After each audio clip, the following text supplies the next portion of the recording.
안녕하세요, 여러분. 반갑습니다. 오태민입니다. 네. 어,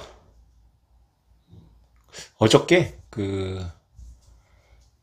여러분 요새, 챗 GPT가 아주 장난이 아니잖아요. 그게 $20씩 유료 회원이 지금 1억 명을 돌파했다고 그러는데, 오픈 AI라는 그 미국 회사잖아요. 마이크로소프트가 투자한 그 회사의 그 사원들의 주식. 신주라는 것은 이제 그 자금을 법인으로 넣으면서 주식을 발행하는 거고요. 구주는 원래 주주들이 갖고 있는 건데, 이제 사원들이 갖고 있는 주식을 이제 펀드로 만들어가지고, 거기 펀드에 투자를 받는데, 그거를 이제 브로커리지 하는 이제 제 과동기가 있어요. 그 과동기가 저한테 누구를 소개시켜달라 그러면서 이제 전화 통화를 하면서 그 과동기는 이제 전혀 지정학이나 이런 거에 관심이 없어요. 제가 뭐 몇 달 전에도 만나서 이제 대화를 해보면. 근데 이 친구가 이런 얘기를 하더라고 온 거예요. 그 한국 분들이 이렇게 좋은 걸 이렇게 조금씩 한국에 파는 이유가 뭐냐, 너 사기 걸린 거 아니냐. 그래서 이 친구가 이렇게 얘기를 했다 그러더라고요. 아, 그게 나도 의심돼가지고 미국에 물어봤는데, 원래는 이런 게 이제 홍콩이나 우버 때도 홍콩에서 먼저 쫙 팔았거든요. 근데 홍콩이나 대만이나 중국을 투자를 받으면 안 된대요. 그래서 한국이 선택이 된 거라고 그런 얘기를 하더라고요. 그래서 저는 무슨 말인지 딱 알아듣겠더라고요. 그래서 아, 지금 기후가 여기까지 왔구나. 제가 이제 어저께도 그 새로운 책, 비트코인 그리고 달러의 지정학이라는 새 책에 이제 강의를 넣었습니다.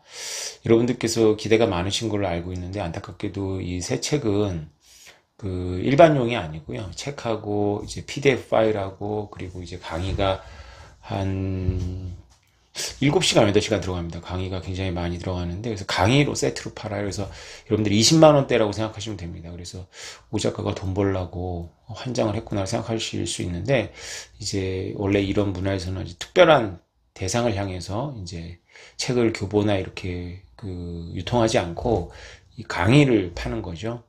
제가 여러 이유로 지금 타깃이 되고 있기 때문에 그 20만 원 중에 30%가 제 몫입니다. 그리고 나머지는 이제 제작비고 그걸 이제 마케팅하는 회사가 갖고 가는 거고요.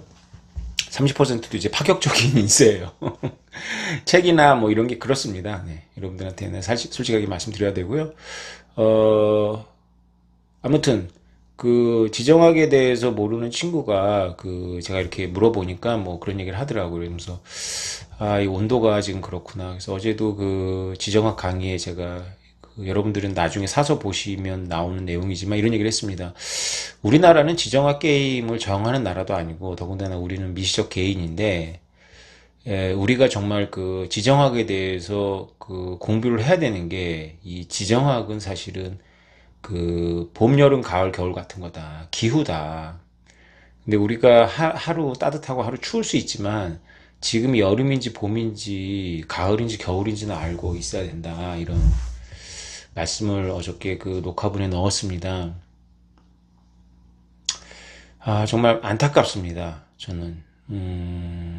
어떤 게 안타깝냐 하면 모든 것을 맹목적으로 바라본다면 우리는 실패할 겁니다. 우리는 변화하는 기후 속에 있습니다. 그래서 그 변화하는 기후 속에 있고 나는 게임 체인저가 아닙니다. 나는 거기에 적응을 해야 되고요. 옳고 그름은 우리에겐 사치입니다. 우리는 정말 겸손한 마음으로 정말 아무것도 안 가지고 있는 존재라는 것을 자각해야 되고 아무것도 안 가지고 있는 존재가 서바이벌 게임이라는 게임에 헝거 게임에 참여해가지고 지금 지도도 없이 던져진 겁니다. 그래서 지금 우리가 아무것도 모른다라는 것을 전제로 맵을 봐야 되고 사람들의 동태를 살펴야 됩니다. 여기서 섣부르게 내가 강자야, 나는 안 돼, 난 낙담도 안 내지만 나는 강자야 이렇게 했다가는 제일 먼저 게임에서 사라질 거라고 저는 생각합니다. 그래서 여러분들께 이런 말씀을 드리는 거고요. 저는 얼굴을 까고 이름을 까고 책을 쓰면서 활동을 하고 있습니다. 그것이 주는 수많은 단점들을 압도하는 좋은 점이 있어요. 그게 뭐냐면 저한테 정보가 옵니다. 이런 꽈동기의 정보야 뭐 제가 들었다고 하면 들은 거지 뭐 여러분들이 확인할 길이 없잖아요. 그래서 이거는 카더라로 해결할 수도 있습니다. 그냥 어떤 그림 속에서 어떤 맥락이구나. 근데 제가 작년부터 들었던 건 기관으로부터 들었고 기관의 자료입니다. 미국 바이든 정부 입장에서는 비트코인의 이 불투명함이 굉장히 부담스럽습니다. 특히 한반도를 중심으로 해가지고 이 일이 벌어지고 있고요. 그래서 굉장한 압력이 미국으로부터 온 것으로 추정이 됩니다.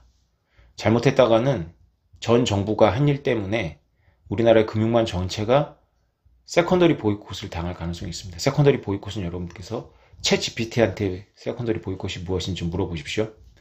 세컨더리 보이콧을 당하면 대한민국이 망합니다. 그래서 미국의 동맹이기 때문에 망할 수는 없어서 이것을 현 정부는 전 정부의 비리로 만들고 싶겠지만 그런 정치적인 이해타산을 넘어서는 국익이기 때문에 공개적인 증거인멸을 하기로 마음먹은 것 같습니다. 제 추론입니다. 공개적인 증거인멸이 한 번 일어났는데 그때도 이상했었는데 한 달 있다가 더 대대적으로 일어났죠. 그게 뭘 가리키고 있는지 여러분께서 추론하십시오. 이 댓글도 달지 마시고요. 한반도에서 부정행위가 비트코인과 여러 가지 이유로 일어나서 미국에서 거기에 관련된 한국의 회사들을 세컨더리 보이콧을 매기면 한국 자체가 마비가 돼서 동맹이기 때문에 알면서 동시에 같이 증거인멸을 했는데 첫 번째 실패해서 두 번째 증거인멸을 시도했다. 이렇게 보실도 될 만큼의 증거들이 저한테 있습니다.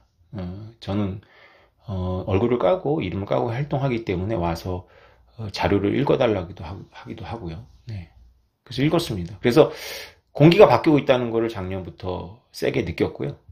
미국하고 중국의 지금의 이거는 여러분들께서 비상한 관심을 가지고 지켜보셔야 합니다. 자, 좋은 소식도 있습니다. 비트코인에게 좋은 소식은 뭐냐면 나이지리아에서 화폐 개혁을 진행하고 있어서 ATM 머신에 사람들이 긴 줄이 있고 그리고 돈을 바꿔주는 한도가 정해져 있고 그 다음에 나이지리아가 나이지리아 돈으로 CBDC를 발행했는데 거의 쓰지 않습니다. 사람들이 원하는 거는 스테이블 코인인데 스테이블 코인의 접근이 부족하니까 이제 비트코인이 대안으로 이제 부상하고 있고요. 프리미엄이 잔뜩 붙여가지고 팔리고 있는 것 같습니다. 그래서 이런 일이 벌어질 때마다 이렇게 비트코인에 대한 이해도가 높죠. 그래서 만약에 이것이 종이의 형태로 이제 내가 이 비밀키를 모른다는 전제에서 이것이 손에 건네줄 수 있으면 이제 그것이 지폐처럼 쓰이고 이런 나이지리아 같이 거래소까지 이제 금지하게 될 텐데 그런 데서 이제 널리 쓸 수가 있고 그런 명품 지갑을 신뢰망을 가지고 있는 사람들끼리 힘을 합쳐 만들 수가 있습니다. 그거에 대해서는 오랫동안 고민했기 때문에 여러분들께 구체적인 아이디어는 여러분들 의문이 있겠지만 차차 말씀드리도록 하고요. 비트코인이 있는 곳에 늘 이더리움도 껴 있습니다. 그래서 이더리움도 그런 성격을 부여받아가지고요. 미국의 금융권에서 꼭 크립토라고 하면 비트, 이더, 카르다노, 솔라나를 같이 넣는 것 같습니다. 그래서 우리가 원하지 않고 멀티체인이라는 걸 받아들일 수밖에 없는데 지금 비트코인이 딱 가시에 걸렸어요. 제가 보기에 비트코인 역사에서 가장 마지막 위기가 아닌가 싶어요. 무슨 얘기냐면 미중 경쟁이 생각보다 더 전입가경으로 가고 있고 너무 극단적으로 치우치고 가고 있습니다. 그래서 제가 이 바이러스와 관련한 회사를 다녔잖아요. 그때 이제 우리 경영진하고 이제 술을 먹는데 저는 술을 안 먹지만 연구원들이 중국에서 바이러스가 기원했다라고 하는 거는 완전히 낭설이다라고 하면서 막 침을 토하면서 이 트럼프 주의자들을 트럼프 빠라고 부르면서 엄청나게 모욕적인 얘기를 하더라고요. 저는 퀘션이 있었습니다. 그러니까 왜냐하면 시기가 너무 절묘했고 그래서 했었는데 그게 불과 3년 전 아닙니까? 그만큼 한국도 친중적인 그런 분위기가 팽배했습니다. 근데 어쨌건 바이든 대통령이 당선이 돼서 이제 미중 대립은 좀 완화될 거라고 봤는데요. 지금 오히려 지금은 미국의 주류 언론들도 우한 바이러스 연구소 기원서를 다루고 있습니다. 네. 먼저는 이제 바이든 대통령이 미국 CIA 정보기관 보고 이걸 연구하라 그랬는데 CIA 정보기관이 바이러스 연구소 기원도 가능하다라고 말했습니다. 중요한 건 조사를 해야 되는데 중국이 조사를 막죠. 그래서 호주가 조사를 요청했는데 호주는 이제 미국과 영국과 호주 뭐 이런 나라들은 이제 미국의 복심이죠. 호주가 이제 그런 안보적 측면에서 딱 미국하고 같은 편입니다. 앵글로색슨이고 호주가 요구했더니 호주를 응징했죠. 중국이 아시죠? 그래서 석탄 수입 안 하고 그래서 이제 누가 데미지를 입었냐면 중국이 데미지를 입었습니다. 호주가 아주 뭐 대찬 나라죠. 국력이나 이런 거는 비할 바가 아니지만 나라가 크고 하니까. 그래서 중국이 오랫동안 공자학원이나 이런 걸 해가지고 호주에 그 친중적인 어떤 그런 정치관을 많이 키워냈는데 제가 최근에 본 뉴스에 보면 호주에는 이제 친중 정치인의 씨가 말랐다고 합니다. 섣불리 응징했다가 이제 오히려 중국이 그동안 깔아놓은 인적 인프라가 이제 날아간 거죠. 이런 분위기가 불과 2, 3년 안에 다 발생하고 있는 거고요. 바이든 정부가 바로 풍선을 쏴서 떨어뜨렸잖아요. 중국 풍선을. 그러니까 여러분들이 이거를 그냥 강 건너 불구경하듯이 보면 안 되는 게 이게 다 화산 폭발 전에 마그마가 끓는 거라고 생각을 하셔야지. 이게 그냥 뭐 평범하다. 이렇게 생각하시면 되겠습니까? 네. 그래서 제가 무슨 말을 드리면 제가, 정보를 이렇게 자세하게 풀어 설명할 수 없는 저의 그 어려움도 있겠죠. 예. 그렇게 제가 입이 가볍게 놀리면 저한테 또 정보가 안 오겠죠. 그러니까 그런 여러 가지 고려 속에서 여러분들한테 최대한의 사인을 드리고 있습니다. 아무튼, 비트코인의 그 불투명함이 마지막에 가시에 딱 걸린 거예요. 여러분들은 잘 모르겠지만 최근에 2017년도 이후에 들어온 분들이라서 잘 모르겠지만 사실 2014년부터 2017년까지는 비트코인은 중국 거다라는 인식이 팽배했습니다. 물론 저는 그것에 이 의문을 제기해서 그 내용들을 비트코인 강했다 책에도 썼고 그랬는데요. 채굴풀도 다 중국 70% 넘었고요. 2017년도에 전 세계 비트코인 거래량 중에 위안화 거래 비중이 얼마였을 것 같습니까? 99%였습니다. 99%. 그래서 제가 어디 강연을 갔더니 그 사람들이 그 비트코인 중국 건데 얘기를 해서 그렇지 않다. 왜냐하면 중국 거래소들이 수수료를 안 받으니까 중국 사람들의 특징이 비쌀 때 사서 쌀 때 파는 거를 좋아하더라.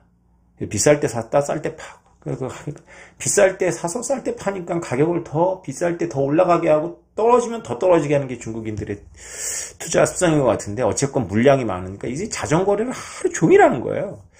그래서 2017년도에 그 중국이 먼저 이제 수수료를 강제했고요. 그러니까 뭐 99%가 20%대로 뚝 떨어졌고 그리고 이제 아예 퇴출을 시켜버렸죠. 그래서 저는 이제 오히려 중국에서 비트코인을 탄압하고 퇴출하는 것은 아주 호재다 라고 생각을 했습니다.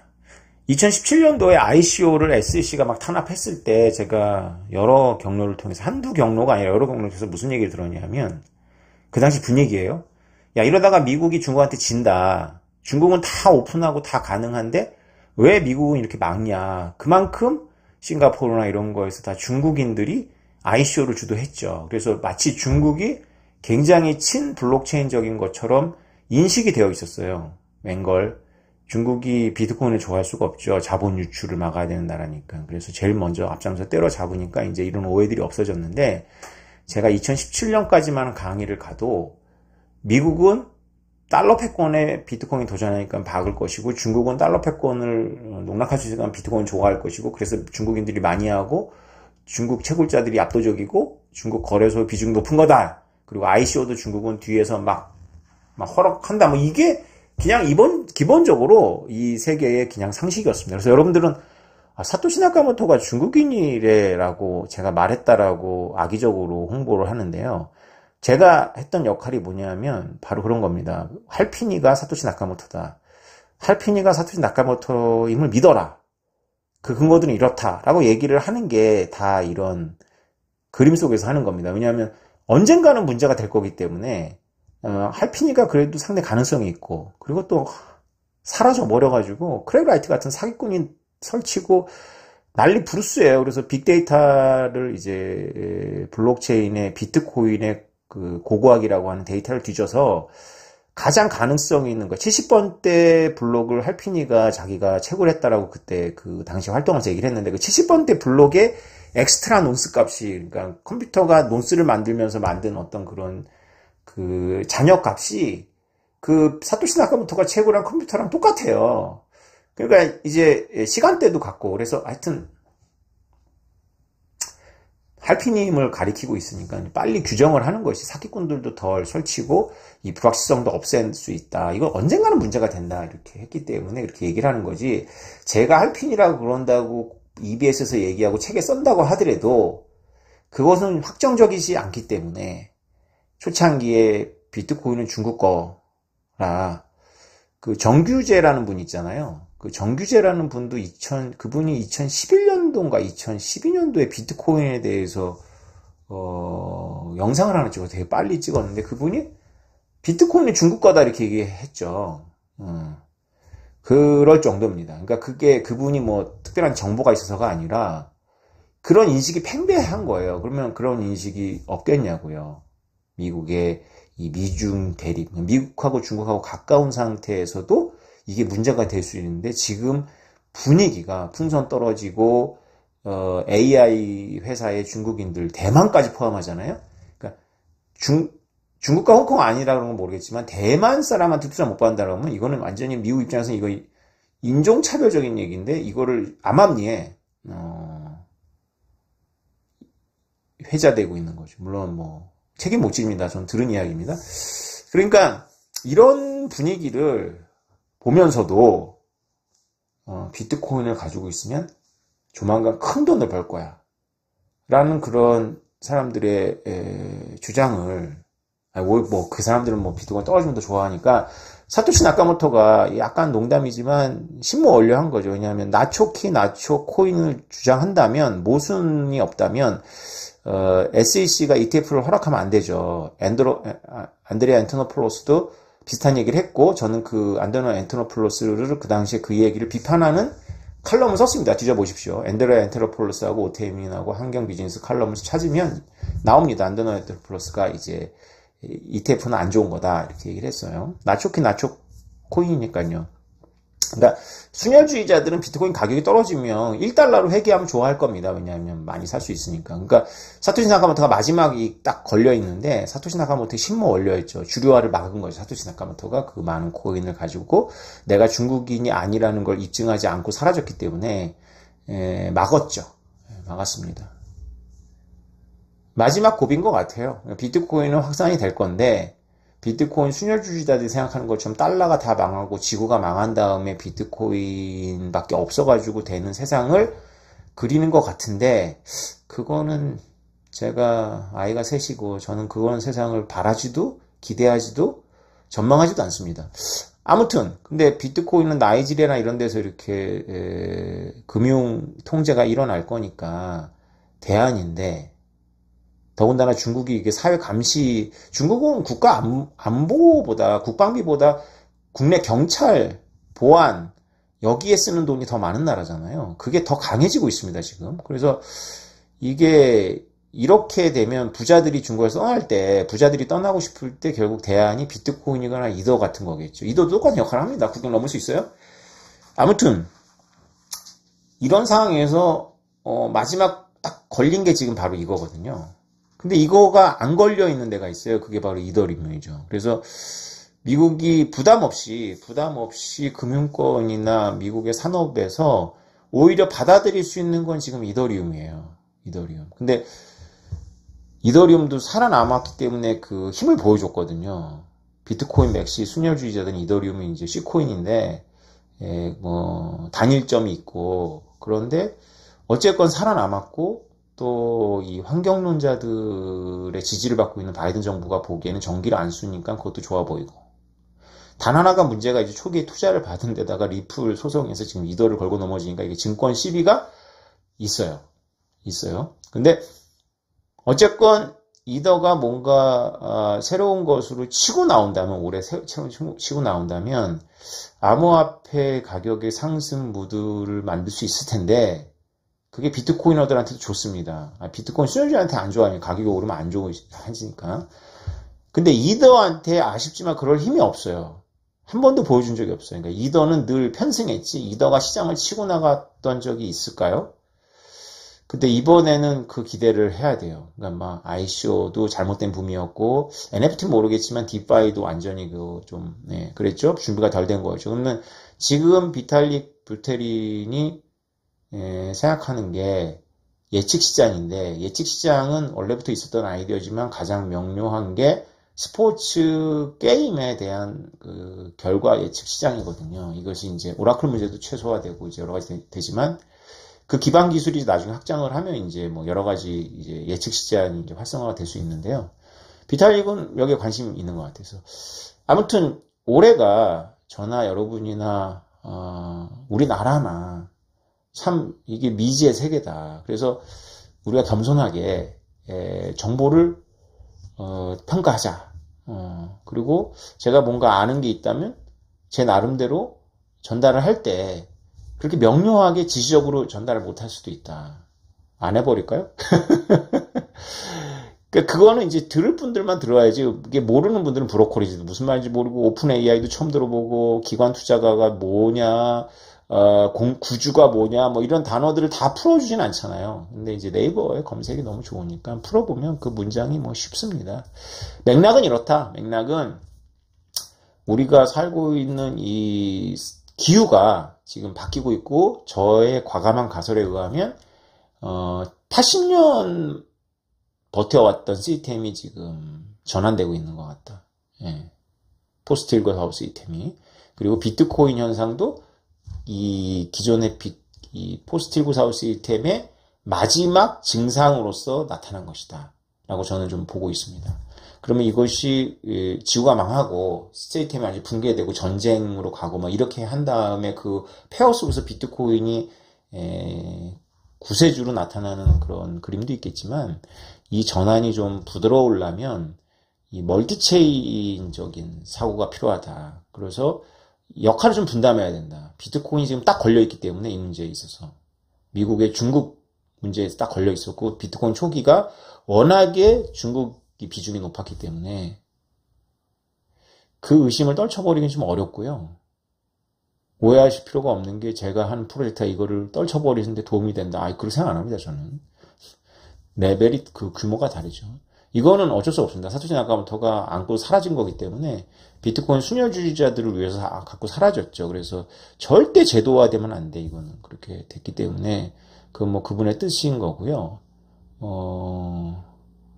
우리에게 남겨진 숙제는 역할 분담을 하는 거죠. 그래서 이럴 때는 이더리움 같이 누가 갖고 있는지도 알고, 미국이 미중 간의 워게임 속에서 통제 가능해지고, 영원히 통제하는 건 아니지만 그러면서도 국경을 넘을 수 있는 힘이 있고, 무역이나 금융 플랫폼으로도 사용될 수 있는 가능성이 있다면, 이렇게 역할을 분담하면서 생태계가 발전하는 걸 기대해 봐야 되지 않겠습니까? 그래서 다 열어놔야 됩니다. 그래서 제가 지금 오늘 무슨 코인을 사라 마라 지금 홍보한 게 아니니까요.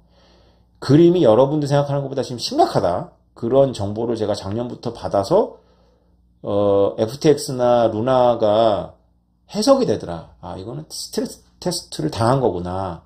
라고. 스트레스 테스트가 뭔지는 영상 찾아보시면 되겠습니다. 네. 여기까지 하겠습니다. 여러분. 네. 수녀주의자 분들은 상관없어요. 수녀주의자 분들은 그냥 가지고 계시면 지구가 망한 다음 비트코인이 지구를 구할 거니까요. 그런 세계를 기다리시면 될 것 같고요.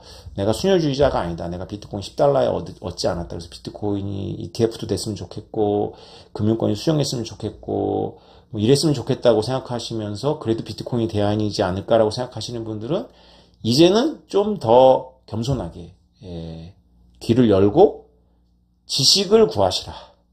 우리에게 필요한 건 1비트코인 이꼬로 1비트코인, 나초키, 나초코인이라는 만트라가 아니라 비트코인과 이더리움과 혹은 다른 체인들 간의 상호작용을 속여서 지금 미중 대립이 극한으로 치닫고 있는 이런 기후변화 가운데서, 정치적인 기후변화 가운데서 어떻게 역할 분담을 하면서 종합적인 그런 전환기를 감당할 것이냐, 이 체인 세계가. 이곳에 열린 마음으로 들여다보시고 필요하시다면 제가 그 생각을, 상상력을 좀 보태는데 역할을 할 수 있다. 제 책이나 저 여태까지 영상이나 이런 관점에서 제 과거의 영상을 쭉 보시면 제가 말을 바꾸거나 그랬던 게 하나도 없다는 걸 놀랍게도 아시게 될 겁니다. 왜냐하면 말을 바꿀 수가 없는 게요. 제가 원래부터 이런 생각을 하고 있었거든요.